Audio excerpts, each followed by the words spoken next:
রাহুল শর্মা, ওনার বাড়ি মায়াছড়ি ৩ নম্বর ওয়ার্ডে। উনি পুকুরে পড়ে মারা গেছেন। আমি ওনার বাড়িতে জিজ্ঞেস করেছি না, ভোরবেলা উনি বাড়ি থেকে ডেলি বের হয়ে যান, অত্যন্ত নেশা করেন প্রত্যহ। আগেও দুবার এই ধারে কাছে পুকুরে উনি পড়েছিলেন, তো পানি পাচ্ছেন কোনো, কিন্তু গতকাল যে পুকুরে মারা গেছেন, সকালবেলা যারা মাছ ধরে এরা মাছ ধরতে দেখে যে একটা লোক পড়েছে, ওরা তুলছে। আমাকে ওই আধা ঘন্টা আগে ওরা খবর দিছে, এখানে স্থানীয় মানুষ। আমি দেখছি, পুলিশে ইনফর্ম করছি। আমি নাম কি? আমার নাম সব্যসাচী গোয়ালা, মাহেশ্বরীর উপপ্রধান। ওনার নাম কি? ওনার নাম রাহুল শর্মা, পিতা লেট জ্ঞানচাঁদ শর্মা। বয়স কত হবে? বয়স 56। কি করতো উনি? উনি কৃষিকাজই করতেন।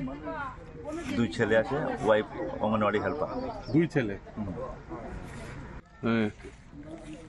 কি জানলে? সকালে ভাত খাই তারা রেস্ট করতেছিল, এমন টাইমে ওই পাশের বাড়ির যার পুকুর মাছ ধরতে আসলো। মাছ ধরতে দেখে সেরা বাড়িতে খবর দেওয়া না, আয়া সেরা দেখলাম এই অবস্থা। তোমার বাবা কি নেশা করতো? হ্যাঁ, অত্যন্ত প্রচুর পরিমাণে। নাম কি তোমার? আমার নাম রাজু শর্মা। কখন থেকে পাও না তোমার বাবাকে? কাল দিনেই ছিল, সন্ধ্যা অবধি ছিল ঘরে। তারপরে রাতে কোন সময় বের হয়ে গেলো, তার রাতে নিয়ে বেরোনো, ভোরবেলা তা তো ঠিক বলতে পারলাম না।